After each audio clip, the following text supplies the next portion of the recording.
very intelligent. They drafted themselves up into a corner with those two side lanes, but I think they rounded up pretty well. You know, they finished it up. They ended it off really well with the Faramis and the Yi Sun-shin to add a little bit more dimensions into their drafts. The main weakness of NAVI is that they're magic-based. Only the Yi Sun-shin deals the physical damage in the physical damage department. This means that both Hylos as well as this glue will play an instrumental role for Malvinas when it comes to just itemizing up. I mean, Radiant Armor is going to be there for sure, as well as the Oracle. Now, Steffi actually on this Hylos just trying to invade already, and my god, did they stop the Yi Sun-shin from farming. Yep, I mean, that's what happened. Sawa wanted to give Esmeralda at least a little bit of an advantage here. A defender coming in to make sure they punish this potentially, but with the Wanderers on the other side of the map, Steffi, no, Steffi's not going to go down here, right? Steffi should be fine. He still has Flicker. He's all good. Quinn shows up and they back away. Gotta say, though, that is a Chad move by Steffi. He just went into the jungle and zoned Sunset Lover away, and actually, even though he is taken very low, he's forced to back away. It actually gives Bane a little bit more room to get that lead and to snowball in the first few minutes. Yeah. It's all about just who gets ahead when it comes to both Bane as well as the Yi Sun-shin. They're completely unique heroes, right? There's really not much when it comes to like the similarities between both junglers, but they are both objective-based. Very strong when it comes to neutral objectives and very strong when it comes to sieging. The only advantage for Yi Sun-shin is that he has vision. Speaking of which, speaking of that vision, Sawa as well as Nagib also trading very heavily on this mid side so far, but Lil as well as Adrian, this might be bad as Lil is in a lot of trouble. The Deadly Catch going to zone him off, and this is going to be a guaranteed kill here coming in. And you know, Quinn giving it over to Adrian, very nicely done. First blood by Razor going over to Malvinas Gaming. Really good rotations by Malvinas Gaming, noticing that again, bottom side has that lead, got that level 4 instantly. Let's just go towards there, you know, using the Deadly Catch is going to be an easy kill, and again, the Phobius we really can't do anything until he gets that level 4. Yeah. Teamfight composition-wise, this double quote-unquote fighter setup, at least for double tank setup for Navi in the side lanes, is great. But when it comes to lane matchup, I don't want to be the Phobius in this situation, specifically because there's a lot of poke from the Clint. Here comes Singh. He's going to go into the split form to buy some time. He ends up dying just in time as Nagib has naturally countered that glue perfectly, but they do lose Esmeralda in the process. Deadly Catch has already come out as Nagib is going to be dropping down his ult to put as much damage on towards the board. Sunset Lover, he manages to take the turtle just in time. Nagib sacrifices his life for the greater good, and you can see that Lil in the middle of this fight with Steffi so far. Sawo bails him out of that situation as Harley is going to clear up topside. Hey, Faramis Pride though! That was really good by the Faramis earlier on, but again, I feel like even though they got the turtle, it was still worth it for Malvinas Gaming. They were able to get a lot of that damage done, and actually, they got the really good trade. I think it was a 3-for-1 just now. Now, let's take a look at the items. With the 300 goldie that Malvinas has taken away, what can they do? Well, they can tank up, that's for sure. What they need to do now is to just wait for this Bane almost all the time. And the way that they can make the space for the Clint is to make their mid lane trio stronger. Yep, speaking of stronger here, Quinn already be dropping down. It's going to be the Mountain Shocker, which opens things up, giving the vision. Sawa sacrifices life 4 higher here as Nagib is going to be dropping down his ult, but it's going to enable the rest. Adrian is in some trouble. Don't dash, my guy. If not, it's going to be the Demonic Force that has already crippled Quinn. Can he get for a little bit more? They could go for this dive, but it's so far 3v2. Sunset Lover and Lil will walk away. Again, very, very intelligent by Malvinas Gaming, and especially by Adrian, knowing the limits. Again, he lived with 1 HP. This kid is insane mechanically. You can see honestly, what is it called? The instinct from this guy? How he doesn't even calculate these fights. He goes in, he thinks it's a good idea, and he just does it, right? That is the crazy moments that happens in these games. Now, we'll break it down. Instant replay for sure. The Mountain Shower providing the vision allows Nagib as well as Sawa to dive through, and that Bane kill is so important for the set of for Navi. And they eventually will lose their Faramis, and Agent is able to just run away scot-free. But one thing that they did get from that is map control. That little opening for Navi allowed them to take down some of the outer turret energy shields in the bottom lane. However, Malvinas, with, I would say, the cleaner executions, will get the gold advantage. Sunset Lover getting some good damage onto Adrian so far, but while we were in that replay, we did see that Lil actually dying overextending here with the rest of Navi as they wanted to pressure up that gold shield down on bottom side. Now the turtle is going to be contested for us. Steffi is in the middle of everybody. Feathered Airstrike going to try and cover him. Here comes the Demonic Force. Glorious Pathway is put down to give him a little bit more time as Sawo comes in straight away to enable Lil to get on top of the right targets here. Can he get on top of Quinn? Still no. The charge runs out just in time as they have zoned them out from the turtle, as it has been slain by Natus Vincere, brought to you by the STB. It's not just about the kills at that point. I think they just wanted to go for the turtle kill, honestly. Because you see them not really totally commit to that. The moment that Sawo jumped with the circling eagle, he just backed down when using the flicker. They allowed Lil to kind of zone out the members of Malvinas. It's just, you know, smokes and mirrors, as they say, for the kill onto the turtle. Again, for the side of Malvinas Gaming right now, they need to know that a lot of these neutral objectives can't be contested just because of the Faramus alone. Just by Faramus being there, right? He's going to pop the altar and you can't do anything. You want to commit onto those fights? No, you're not. You don't want to do that. So what do you need to do? If the objective is on the top side, Natus Vincere, they want to go for it. So we just go for the trades on the other side of the map. I think it's better for the composition either way, right? With Farsa and the Clint scaling up, it's going to be great. And now let's take a look at the items. Yep, it's Molten Essence, the casual Molten Essence from Sing. He's gonna be completing the dominant size, which is perfect against the sustain of Navi. You want that for sure. And for Harley, they already have the Cloud of Destiny along these mages, so you're gonna have to just wait for maybe 2 more minutes before another fight breaks out. Unless, of course, there will be a push in the bottom lane, which is very unlikely, as Sunset Lover as well as Lil will be able to clear this way for sure. Oh, look at that. Deadly Catch already out to potentially summon something or at least prevent a dive down on bot side to get that first tower here. But so far, both are just pushing and pulling, looking for positions on each other. That was a very, very tense moment for both Navi and Malvinas Gaming. Huge. That was a huge moment right there, all right? Just a little poke like that can make a huge difference, especially considering that, again, Navi wants to be playing for these objectives that is coming up in 10 seconds. They need to start poking in. They need to start denting this huge threat in Malvinas Gaming. If not, again, like I said, it is just going to be an all-out fight, but Navi, they've chosen to go bot side. Here comes the Circling Eagle to get onto Adrian as they dive in straight away. Demonic Force happens once, but can they get it a second time? No, they don't find it. Rock target, Lil. He goes down. Nagib is the next to fall, and even though he drops his ult, is not in time to get Lil back up to get into that fight. Oh, that's so unfortunate here. Good punish coming in from either side, but notice on top, they're already getting an initial push. As I said, guys, Navi, what they want to do is use the Faramus to control neutral objectives. What they don't want is to go in like that. It's not good whatsoever. Remember, Malvinas Gaming, their composition is really good on that disengage. With Deadly Catch, you dive in, you're going to get bursted down, all right? That is not good at all. And Navi, they need to start getting disciplined here, all right? The win condition is not by going for the fights under the turret. That altar becomes completely useless in that way. Yeah, you don't understand. They have the VIVO. They know that they are tanky, but not under the turret. They were so focused into taking down Adrian, and even though they were able to get the kill to Adrian, they traded for 2. Here comes Sawo once again engaging on towards Harley's side. Demonic Force is going to force him out. He's going to go straight on top of him. Can he secure the kill?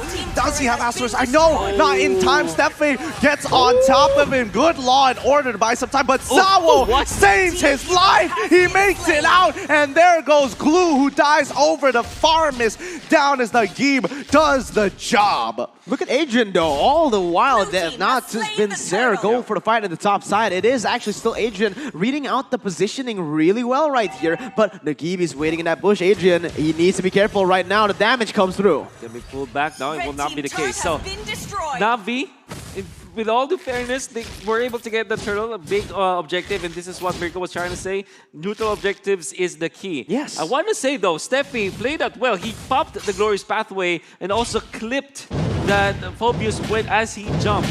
If not for the great guiding wind coming out from Sawo, I'm pretty sure that Lil will be duly punished as he was stunned under the second tier turret of Malvinas. Wonderful play coming out from Steffi, but even better, the guiding wind coming out from Sawo.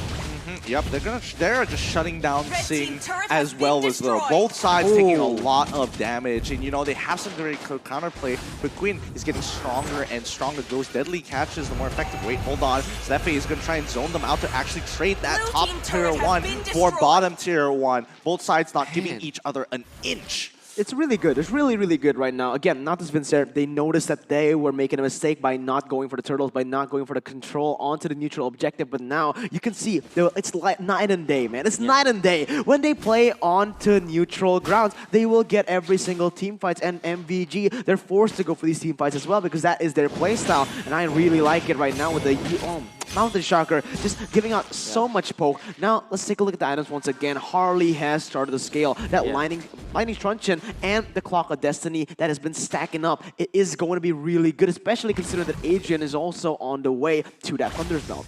I'm really just so happy to see that it's pretty even across the map. I mean, there's a little bit of gold lead for Navi, but it's almost all the same. And even the junglers, as you're seeing, they went in for the same set of items as their first two items. Like the War Axe into the Blade of Despair means that they really just want to deal the damage against heroes when it comes to the poke, but most importantly, focus on taking those objectives. And so far, Navi has been pretty good at taking these turtles, 3 turtles to 0. They've been doing a really good job overall, but now Malvinas Gaming wants to go for bigger fish. They want to get the Lord this time around, but every single time you see the Mountain Shocker, they start backing away, and they keep recently purchasing the Glaive.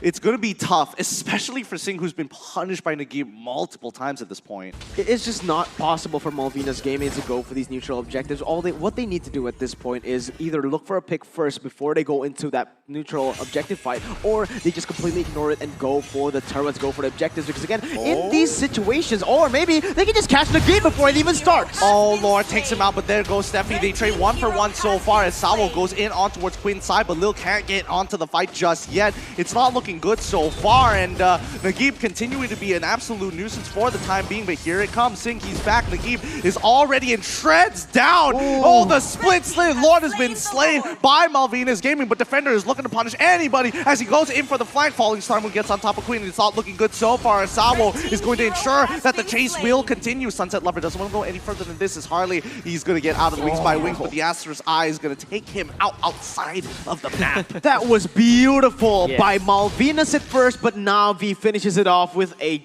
banger of a fight, man. They played it perfectly, even though it was Nagib picked off, right? Nagib was picked off, but the members of Navi, they know how to play it, and they're gonna go in again. Yep, on top of Adrian so far, it's gonna be the glorious pathway that gives him that space, but Defender is so strong right now, but where is Farmers? Where is Nagib? Can he get on top of Singh? No, it really does not matter. He's already given up his life, and now he can only do it a little too late. The timing of his death, a little too much, but with Lord pushing, Navi has to back away, deal with the situation. Such a close game. Imagine this, Navi committing the mistake, just really jumping in front of Malvinas. Malvinas punishing them for it, eventually gets the Lord. And then Navi, because Nagib, because of his passive already, was up already, even after the death, they were able to just pull it through. I mean, obviously, Malvinas still takes out the Lord because of the Farsa, but he still recovered. And Singh, knowing that there's no Pyramus in here, will try to go for the play, but really punished by Navi. Nah, he's sacrificing his life. He wants Malvinas to finally start closing up this gold gap here in the mid-tier 1. And maybe even the purple. Is he going to get the purple? Yep, he gets the purple as well as the next tier 2 on top side. This is why I'm saying it's very crucial to just let Nagib live. Nagib needs to live through all of the team fights, right? He needs, not live, but they need to pick these fights really, really well. Because without that ultra, especially when it's misplaced like that in that mid lane, basically that ultra is useless. Again, they ulted inside of turret range. You're just going to be constantly dying over and over. You don't have that much time to deal damage. You don't have that much time to look for more because again, the enemy is already at their territory. What you need to do is force Malvinas out of their base. In that moment, you will get these literal good fights, easy fights for you. But if not, Malvinas, again and again, you get Nagib, you get the game. They become so confident when Nagib dies. Exactly.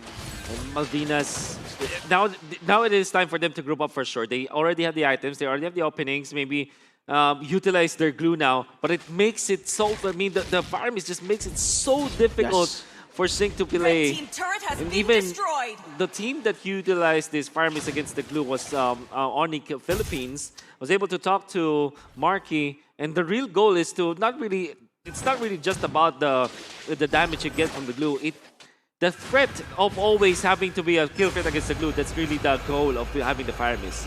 Speaking of which, Steffi trying to punish here, but you can see that Navi is going to be walking towards that jungle. Could they potentially catch off Steffi? Here we go. This engagement is about to begin. Your defender comes in with a falling Star Moon, catching onto two. Adrian is going to get bailed out of here. Feathered Airstrike to draw the line on the side with the deadly catch to disengage completely. Sing holding on to his ult for as long as possible, knowing that Nagib is zoning him out. It's a game of rock, paper, scissors.